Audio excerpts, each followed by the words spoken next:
खुरुमजरी मथेल recipe channel असिगी माइकेदगी मयाम तराम योक्सरी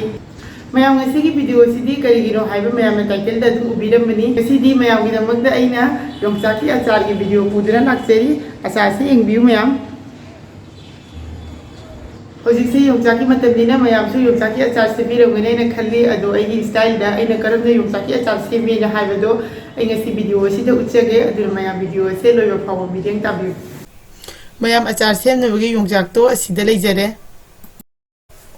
हौजिक योंगचाक असिदा इसिंग हैजनबिरनी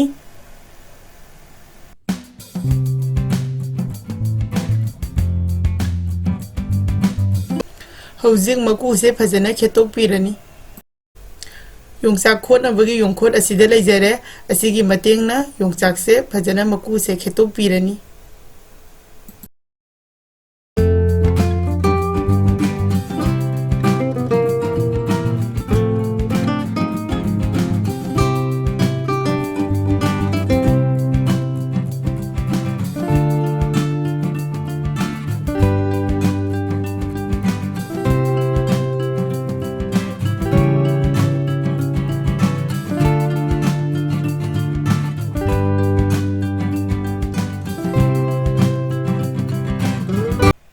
हौजिक योंगचाक अमा खोदपा लोइरे असुमना अतै लेरिबा योंगचाक सिंग असिसु खोदपिरनी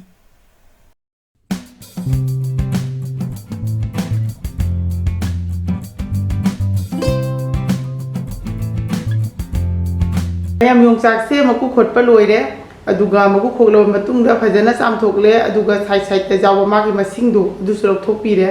हौजिक योंगचाक से सोइबिरनी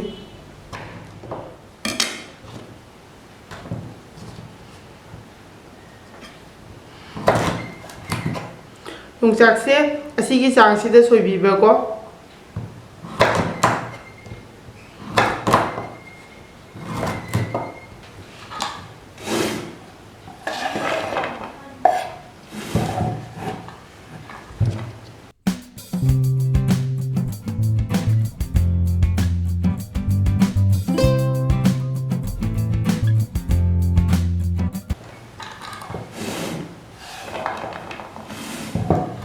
मयाम योंगचाक से सेम लोइरे योंगचाक से सेमद्रिगे ममांगदा फजना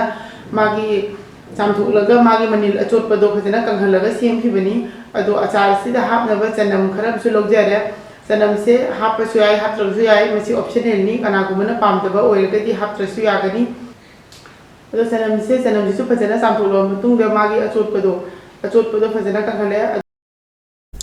अचार से कुइने थंबा यानबगी दमकता अचार सेमगदौरिबा पोचैसिंग असे फजना कंगहनगनी लोइनाना अचार थमगदौरिबा दबा अदुसु फजना कंगहनगनी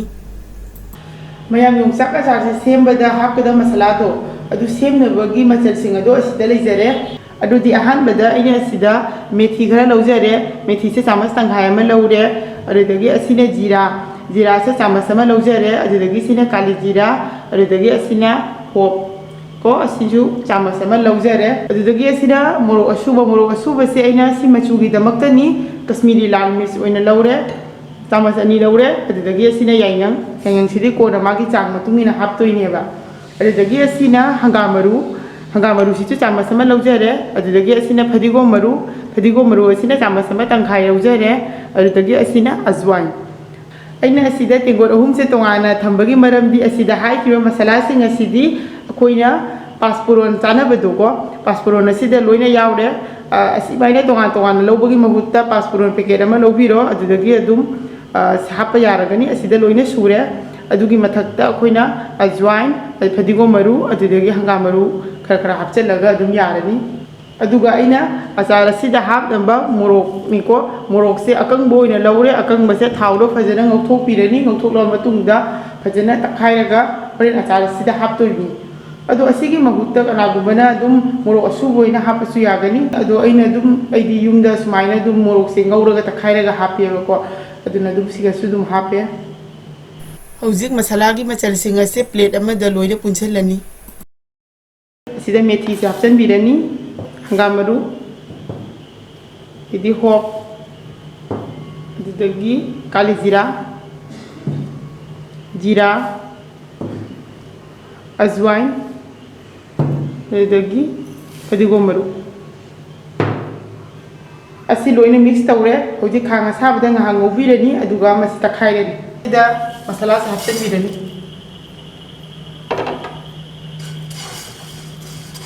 ꯃꯁꯥꯂꯥꯁꯦ ꯉꯥꯏꯍꯥꯛ ꯉꯧꯕꯤꯒꯅꯤ ꯃꯔꯣꯏꯁꯦ ꯒ꯭ꯔꯥꯏꯟꯗꯤꯡ ꯖꯥꯔ ꯑꯃꯗ ꯍꯥꯞꯆꯤꯜꯂꯦ ꯑꯗꯣ ꯍꯧꯖꯤꯛ ꯇꯛꯈꯥꯏꯕꯤꯔꯅꯤ ꯇꯛꯇꯣꯏꯁꯦ ꯌꯥꯝꯅ ꯀꯨꯞꯅ ꯇꯛꯇꯧꯕ ꯅꯠꯇꯦ ꯈꯤꯇꯪ ꯄꯧꯔꯞ ꯇꯧꯅ ꯊꯝꯕꯤꯒꯅꯤ ꯃꯔꯣꯏꯁꯦ ꯇꯛꯑꯦ ꯔꯦꯗꯤ ꯑꯣꯏꯔꯦ ꯍꯧꯖꯤꯛ ꯒ꯭ꯌꯥꯁꯇ ꯈꯥꯡ ꯑꯃ ꯊꯥꯡꯒꯠꯂꯦ ꯊꯥꯎ ꯍꯥꯞꯄꯤꯔꯅꯤ ꯊꯥꯎꯁꯦ ꯍꯪꯒꯥꯝ ꯊꯥꯎ ꯑꯣꯏꯅ ꯍꯥꯞꯄꯤꯒꯅꯤ ꯊꯥꯎꯁꯦ ꯈꯤꯇꯪ ꯌꯥꯝꯅ ꯍꯥꯞꯄꯦ ꯑꯩ ꯌꯣꯡꯆꯥꯛꯁꯦ ꯈꯤꯇꯪꯁꯨ ꯌꯥꯝꯃꯤ ꯁꯤꯗ ꯑꯍꯥꯟꯕꯗ ꯉꯁꯥꯏꯒꯤ ꯃꯣꯔꯣꯛ ꯑꯀꯪꯕꯗꯣ ꯑꯁꯤ ꯍꯥꯟꯅ ꯉꯧꯕꯤꯔꯅꯤ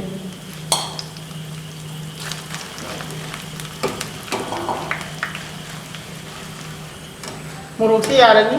ꯑꯗꯨꯅ ꯂꯧꯊꯣꯛꯄꯤꯔꯅꯤ ꯍꯧꯖꯤꯛ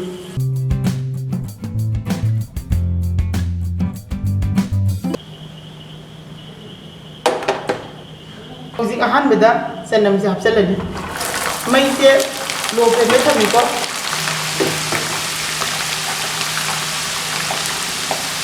ꯆꯅꯝꯁꯦ ꯃꯤꯅꯤꯠ ꯑꯃꯃꯨꯛ ꯉꯧꯔꯦ ꯍꯧꯖꯤꯛ ꯃꯁꯥꯂꯥꯗꯣ ꯍꯥꯞꯆꯤꯟꯕꯤꯔꯅꯤ ꯑꯗꯨꯗꯒꯤ ꯑꯁꯤꯅ ꯀꯥꯁꯃꯤꯔꯤ ꯂꯥꯜ ꯃꯤꯔꯆ ꯆꯥꯃꯁ ꯑꯅꯤ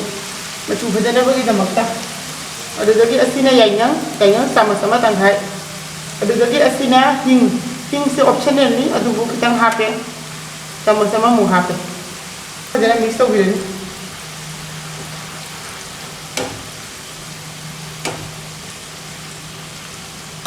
ꯍꯧꯖꯤꯛ ꯑꯁꯤꯗ ꯉꯁꯥꯏꯒꯤ ꯌꯣꯡꯆꯥꯛꯁꯦ ꯍꯥꯞꯆꯤꯟꯕꯤꯔꯅꯤ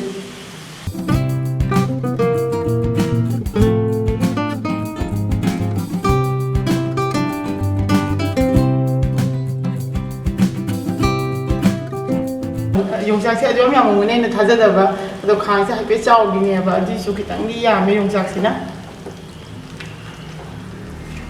ꯑꯗꯣ ꯇꯞꯅ ꯇꯞꯅ ꯃꯤꯛꯁ ꯇꯧꯁꯟꯕꯤꯔꯅꯤ ꯐꯖꯅ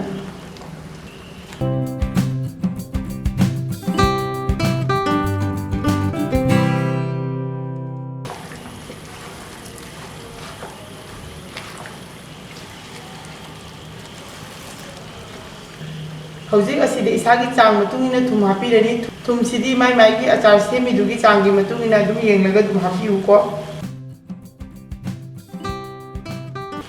ꯊꯨꯝ ꯍꯥꯞꯂꯕ ꯃꯇꯨꯡꯗ ꯐꯖꯅ ꯑꯃꯨꯛꯇꯪ ꯃꯤꯛꯁ ꯇꯧꯁꯟꯕꯤꯔꯅꯤ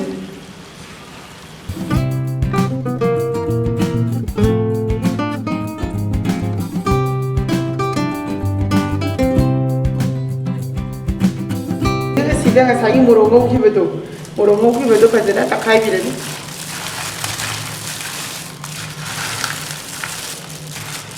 ꯑꯁꯤꯒꯤ ꯃꯍꯨꯠꯇ ꯃꯣꯔꯣꯛ ꯑꯁꯨꯕ ꯑꯣꯏꯅ ꯑꯗꯨꯝ ꯍꯥꯞꯄꯁꯨ ꯌꯥꯏ ꯑꯗꯨꯕꯨ ꯑꯁꯤꯅ ꯁꯨꯃꯥꯏꯅ ꯍꯥꯞꯄꯒꯗꯤ ꯃꯍꯥꯎꯗꯣ ꯑꯃꯨꯛ ꯍꯦꯟꯅ ꯍꯦꯟꯒꯠꯂꯦꯕ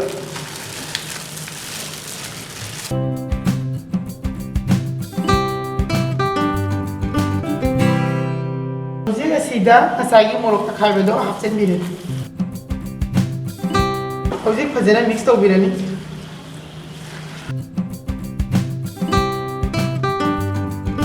ꯌꯣꯡꯆꯥꯛꯁꯦ ꯑꯁꯨꯝꯅ ꯃꯤꯅꯤꯠ 10 ꯂꯣ ꯐ꯭ꯂꯦꯝꯗ ꯑꯗꯨꯝ ꯁꯨꯃꯥꯏꯅ ꯑꯣꯜꯂꯒ ꯑꯗꯨꯝ ꯊꯝꯕꯤꯒꯅꯤ ꯑꯗꯨ ꯃꯔꯝꯗꯤ ꯌꯣꯡꯆꯥꯛꯁꯦ ꯑꯩꯈꯣꯏꯒꯤ ꯄꯨꯔꯥ ꯃꯔꯨ ꯐꯖꯅ ꯆꯪꯕ ꯌꯣꯡꯆꯥꯛꯅꯤꯅ ꯈꯔ ꯀꯜꯂꯦꯕ ꯑꯗꯨꯅ ꯈꯤꯇꯪ ꯅꯧꯊꯅꯕꯒꯤꯗꯃꯛꯇ ꯅꯠꯇ꯭ꯔꯒꯗꯤ ꯍꯣꯔꯦꯟ ꯑꯆꯥꯔꯗꯣ ꯆꯥꯕꯗ ꯌꯥꯝꯅ ꯀꯜꯂꯒꯗꯤ ꯑꯃꯨꯛ ꯍꯥꯎꯔꯣꯏꯑꯕꯀꯣ ꯑꯆꯥꯔꯁꯤꯒꯤ ꯍꯥꯞꯀꯗꯕ ꯃꯆꯜ ꯍꯥꯞꯄ ꯂꯣꯏꯔꯦ ꯍꯧꯖꯤꯛ ꯑꯔꯣꯏꯕꯗ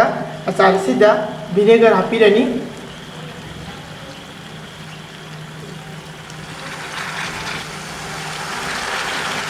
ꯚꯤꯅꯦꯒꯔ ꯍꯥꯞꯂꯕ ꯃꯇꯨꯡꯗ ꯑꯃꯨꯛꯇ ꯐꯖꯅ ꯃꯤꯛꯁ ꯇꯧꯕꯤꯔꯅꯤ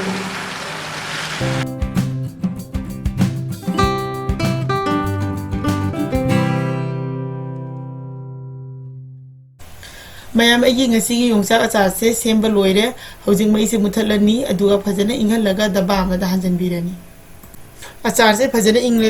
ꯑꯩꯅ ꯁꯤꯗ ꯄ꯭ꯂꯥꯁꯇꯤꯛꯀꯤ ꯗꯕꯥ ꯑꯃ ꯂꯧꯔꯦ ꯑꯗꯣ ꯑꯩꯉꯣꯟꯗ ꯂꯤꯛꯂꯤꯒꯤ ꯂꯩꯇꯅ ꯇꯧꯕꯅꯤ ꯂꯤꯛꯂꯤꯒꯤ ꯂꯩꯔꯒꯗꯤ ꯂꯤꯛꯂꯤꯒꯤꯗ ꯑꯗꯨꯝ ꯍꯥꯞꯄꯤꯌꯨ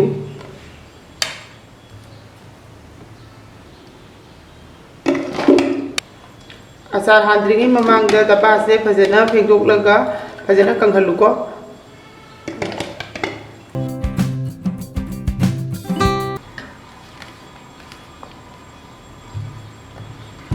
ꯌꯥꯝꯃꯤ ꯑꯗꯨꯅ ꯗꯕꯥꯁꯤꯗ ꯆꯟꯗ꯭ꯔꯦ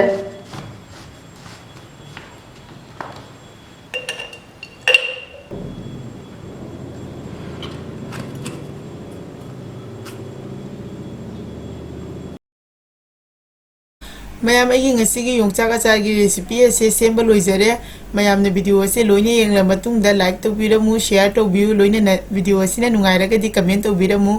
aduga channel asida no bo oiragana subscribe to biramu subscribe to matung da bell button number kaubiganu ai gi makhata video gi notification lakna bagi damakta